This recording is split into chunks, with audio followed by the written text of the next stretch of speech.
And we begin today with breaking news out of the Middle East. 4 journalists were detained by Israeli forces over 24 hours ago. 3 of them have been released. But one American, an excellent journalist by the name of Jeremy Lafredo, with ties to this very network, remains in custody. And right now, his whereabouts are still unknown. I'm Ben Swan. This is Truth in Media.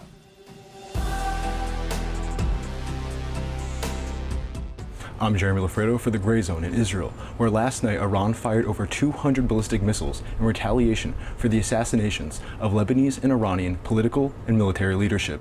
You just watched one of the mini reports by Jeremy Lafredo. He is a journalist. He works with the Gray Zone as a contractor and also with me here at Truth in Media. In fact, Lafredo traveled to Israel last year, and with his help, he researched our series on Israel's war on Gaza. New reports today indicate that after investigating military and intelligence sites in Israel that were recently hit by Iranian missile strikes, Lafredo and 3 fellow journalists were reportedly brutally beaten, kidnapped, and blindfolded, and then sent off to an Israeli military base. Now, while those other 3 journalists have been released, Lafredo remains in custody. His phone has been confiscated, and his whereabouts right now are still shrouded in mystery. Jeremy is a veteran journalist. He's been on the front lines around the globe covering multiple conflicts, and as I mentioned, even contributing to our own series, Reckoning, Israel and Gaza. Again, it's been over 24 hours since anyone on our team last heard from Jeremy. This is a serious situation. We'll keep you updated as it develops. And if true, though, this represents a serious breach of human rights by Israel as they hold a U.S. journalist. We hope to learn more about his detention and why it took place very soon, and as soon as we do, we'll get you more information. By the way, I should mention, we have reached out to the Israeli consulate. We have not been given any update. As soon as we do, we'll let you know. All right, switching gears now, and right now Hurricane Milton is barreling down on the west coast of Florida.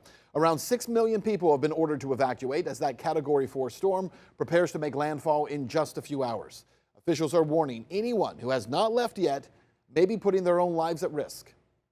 As Milton approaches, it's gone through something called an eye wall replacement cycle. It briefly means that it weakened for a short time to a Category 5, down to a Category 4. But don't let this fool you. This hurricane still remains very serious. Up to 18 inches of rain and a potentially record-breaking storm surge of up to 15 feet is expected. Milton is the second major hurricane to hit the area in just the past week, after Hurricane Helene passed over the area, leaving a trail of destruction across the East Coast. Meteorologists, though, are calling Milton a perfect storm and blaming climate change for fueling its severity. But could there be other reasons behind the rise of these stronger, more powerful storms? Which the HAARP was really designed to do, was to inject energy into the ionosphere to be able to actually control it. What you just heard there came from a 1992 Senate hearing where David Walker, the Air Force's Deputy Assistant Secretary for Science, Technology, and Engineering, pulls back the curtain on HAARP, the infamous high-frequency active auroral research program. Now, when grilled about his decision to dismantle a $300 million facility, he declared that the Air Force sees no future need for HAARP, claiming that their research is moving toward other methods of managing the ionosphere. That's because HAARP was originally designed to inject energy into the ionosphere to control it. Don't believe it? Here's a report from CBS almost 10 years ago. Listen to this. Well, instead of doing a rain dance, we physicists are firing trillion-watt lasers into the sky to actually precipitate rain clouds and actually bring down lightning bolts. This is potentially a game changer. Lasers to control the weather. Now, I want to be sure that we make it clear here. We're not saying that the government is behind hurricanes like Helene or Milton because we don't have any evidence of that. But here's a question for you. If they were talking about it on CBS 10 years ago, is it wrong to assume that they've achieved their goal? In Dubai, we've seen government officials put forth cloud seeding efforts to bring rain down on a notoriously dry desert region. Cloud seeding led to historic flash floods in that region as recently as last year. The way cloud seeding works by injecting tiny particles or nuclei into the atmosphere, which help to form moisture. Just 6 years ago, we had President Barack Obama's very own CIA Director, John Brennan, discuss his excitement about the prospects of seeding on climate change. Listen to this. Another example is the array of technologies, often referred to collectively as geoengineering, that potentially could help reverse the warming effects of global climate change. One that has gained my personal attention is stratospheric aerosol injection, or SAI. a method of seeding the stratosphere with particles that can help reflect the sun's heat in much the same way that volcanic eruptions do. An SAI program could limit global temperature increases, reducing some risks associated with higher temperatures and providing the world economy additional time to transition from fossil fuels. And it's not just lawmakers. Some of the world's wealthiest people are interested in controlling Mother Nature. Bill Gates, he's launching a new venture that's planning to spray non-toxic dust, he says, into the sky to reflect sunlight and to cool down the planet. What could possibly go wrong with that? You know, isn't it ironic that the people claiming to combat climate change are the very ones hoping that they can control it? Again, all that we're asking here, is this happening? And if so, will we have to wait 40 years to be told the truth?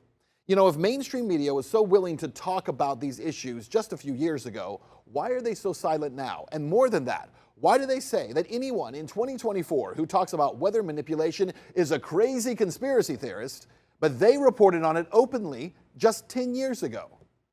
Joining us now to discuss is Jim Fleming, professor of science and tech at Colby College and the author of the book, Fixing the Sky, the Checkered History of Weather and Climate Control. Jim, thanks for being here with us. Well, I'm glad to be here with you. Obviously, a lot of speculation right now. We've heard a lot about, you know, these hurricanes, and there's been accusations about lasers being fired into the sky, and we see it in the news, and it's all about this crazy climate control. You guys are nuts for thinking that the government would ever even consider this, but the fact is there is an effort or a desire to control the weather, correct? Yeah, I had a colleague in grad school. I have a degree in atmospheric science as well as history. And one of my colleagues in the military was getting his master's degree and proposed to shoot laser beams at the bottom of a cumulus cloud to make it more thunderstorm-like. That was in 1972 or so. So yeah, there's a military interest in all of this. My understanding, and you correct me if I'm wrong, is that the goal would be you essentially intensify a storm so that it drops a lot of moisture very quickly where you want it to drop it. So in theory, you would maybe fire at a hurricane while it's out in the Gulf so that it drops a lot of rain and it weakens before it makes landfall. Is that not the general idea?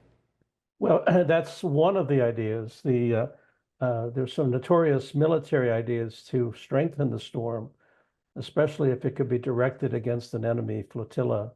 And that never worked out, but it caused a real tension between the scientists who wanted to understand how the weather works and some other people who wanted to make the weather work for them.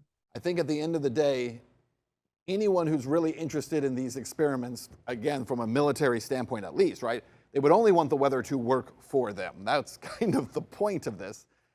What do you think is the future of weather modification? Do you think all of this is pie in the sky, or do you think that at some point we will see actual legitimate science behind it that's able to at least control or manipulate some weather? You can bust a cloud with a prop airplane by flying through it. You can alter the weather really locally. You can alter your own environment around the house, but controlling the global weather has always been a pie in the sky kind of thing. And it's what I call perennial hubris. Professor Jim Fleming, Colby College, thanks so much for your time. Thank you. Well, meanwhile, more political controversy surrounding the impending impact of Hurricane Milton. Vice President Kamala Harris has accused Florida Governor Ron DeSantis of ignoring her calls concerning emergency preparedness. And playing political games at this moment in these crisis situations, these are the height of emergency situations. It's just utterly irresponsible, and it is selfish, and it is about political gamesmanship instead of doing the job that you took an oath to do. Ultimately, she did not convey, though, that to her boss. That's right, Joe Biden is still in charge, technically. That's because President Biden has praised Governor DeSantis, saying he's actually been cooperative and is doing a great job. Well, meanwhile, preparations for Milton's impact in the Tampa area are underway, with Governor DeSantis having this to say about any looting in the wake of potential hurricane damage. If you think you're going to go in and loot, you got another thing coming. You go into somebody's house after the storm passes, think that you're going to be able to commit crimes. You're going to get in really serious trouble, and quite frankly, you don't know what's behind that door in a Second Amendment state. Well, now to some presidential polling. President Donald Trump is looking increasingly strong in several battleground states, while technically trailing in some of these. It's worth pointing out where he was at the exact same time in the 2016 and 2020 races. Let's talk about Wisconsin. Right now, in the aggregate of polls taken since September, Harris has an 0.8% lead over Trump, less than 1%. But on this exact date in 2020, President Biden had a 5.5% lead in the state, and he barely won. And in 2016, Clinton had a 6.3% lead, and she lost. What about Michigan? Again, Harris has a 0.5% lead, even smaller. 4 years ago, Biden had a 6.7% lead in a state that he marginally won. Clinton had a 7.3% lead in a state that she lost. And what about the ever-important Pennsylvania? Trump actually has a 0.2% lead there. In 2020, Biden was up by 7.1 percentage points. He barely took the state. Clinton in 2016 was leading by a whopping 9.4 percentage points in a state that she famously lost. So, are the polls today undercounting Trump voters by the same margin they did in 2016 and 2020? We'll know in 30 days. And as we move towards the election, you can always catch all of our coverage on the race. Check us out on X, truth_in_media, and watch all of our episodes, full episodes, at truthinmedia.com.